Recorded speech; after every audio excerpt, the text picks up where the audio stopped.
매일 공감 연습 문제 107번. 상황 선택과 수정을 통해 정서 조절을 할 수 있다. 정서 조절에 관한 많은 이론들이 있습니다. 그 중에서도 지금 스탠퍼드 대학의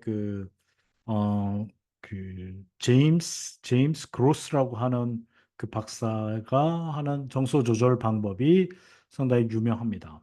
이 정서 조절, 이모션 레귤레이션이라고 하는 것은 감정의 강도를 좀 낮춰주고요.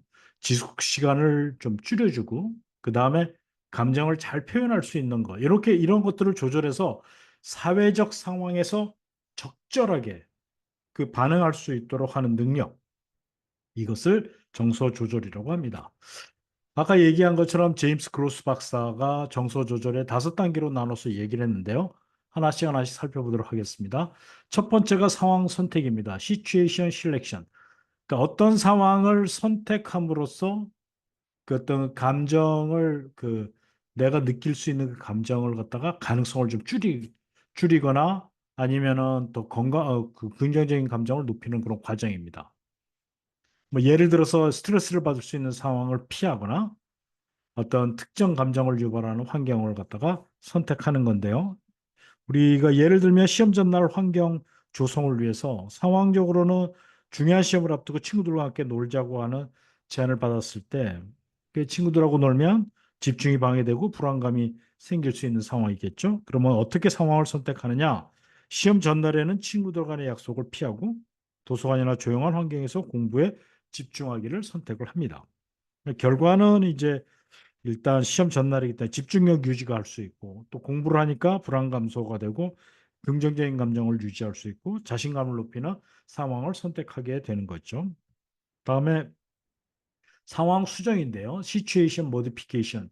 이 지처에 있는 어떤 상황을 갖다가 상황 자체 내에서 순간적으로 상황을 갖다가 바꿔가지고 감정을 조절하는 단계입니다. 그러니까 친구와 논쟁 중일 때 대화를 부드럽게 전환하여 긴장을 완화하는 거. 친구와 할 때 우리가 지금 너무 감정이 격해있으니까 우리 조용한 데 가서 얘기하자. 뭐 이렇게 할 수 있는 거죠. 예를 들어서 긴장되는 발표 상황에서 분위기를 갖다가 또 전환하는 것도 있을 수 있습니다. 회의에서 중요한 발표를 앞두고 긴장감이 고조된 상황이라고 할 때 발표 전에 간단한 유머를 던지거나 가벼운 대화를 나눔으로써 그 분위기를 부드럽게 만들고 긴장감을 낮출 수 있겠죠. 음. 저도 강의를 할 때 좀 딱딱했을 때는 먼저 유머를 합니다.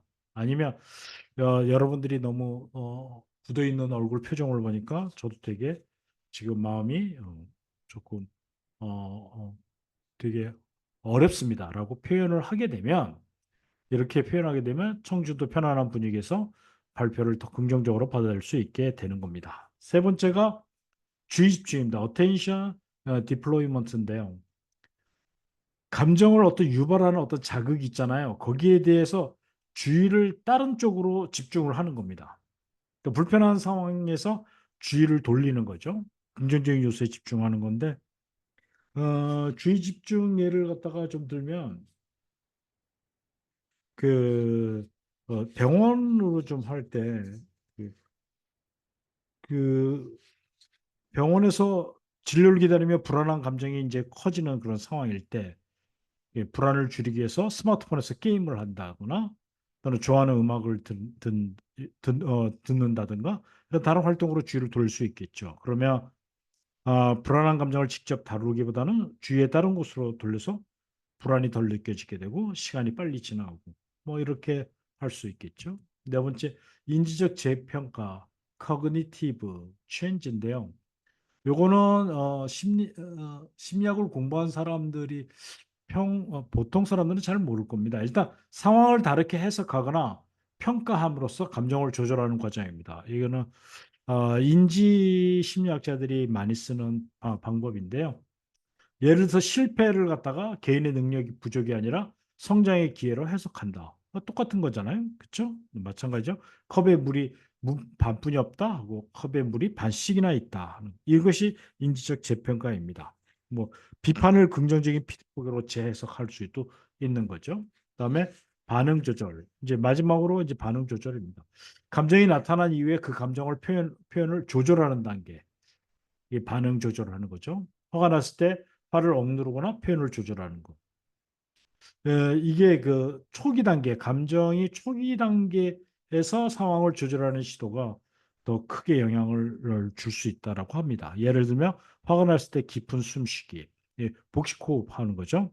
그다음에 슬픔이 있을 때 슬픔을 좀 억누르고 공적인 자리에서 침착을 유지하거나 또는 직장 내 승진에서 기뻤을 때도 옆에 동료들을 생각해서 기쁨을 과도하게 표현하지 않기 뭐 이런 것들을 이야기하는 겁니다. 오늘의 문제는 그로스의 정서 조절 과정 모형에서 상황을 조절 수정하는 것이 언급됩니다. 그리고 여러분들이 일상에서 스트레스를 줄이기 위해 상황을 선택하거나 수정한 경험은 있는지요? 그 경험이 여러분 감정에 어떤 영향을 미쳤는지 한번 공유해 보시면 참 좋을 것 같습니다. 예를 좀 들겠습니다. 불편한 사람과의 만남 회피, 직장에서 동료나 갈등이 있어서 만나면 불편하거나 스트레스를 받을 때는 어, 그 동료가 참석하는 회식 자리나 모임을 좀 피하죠. 그러면 불편한 감정을 예방할 수 있습니다. 그렇게 되면 결과로는 스트레스를 좀 줄일 수 있고 감정을 지킬 수 있겠죠. 그 다음에 이제 그 상황 수정은 시간을 수정함, 약속 시간 수정인데요. 친구가 만나기로 했는데 친구가 늦는다고 연락이 왔어요. 그러면 기다리면서 짜증도 나고 불안감도 좀 생길 수 있겠죠. 이럴 때 근처 카페에 들어가서 책을 읽거나 또는 시간을 보내거나 기다리는 동안에 짜증을 줄이고 불편한 감정에서 벗어날 수 있겠죠. 결과적으로는 이제 상황을 생산적으로 바꾸고 불편한 감정이 덜해지고 시간도 유익하게 보낼 수 있게 됩니다. 이것이 제임스 그로스가 이야기하는 5개 단계의 예입니다. 네, 감사합니다. 소통과 공감으로 만드는 성공적인 행복한 인생 소홍성이었습니다.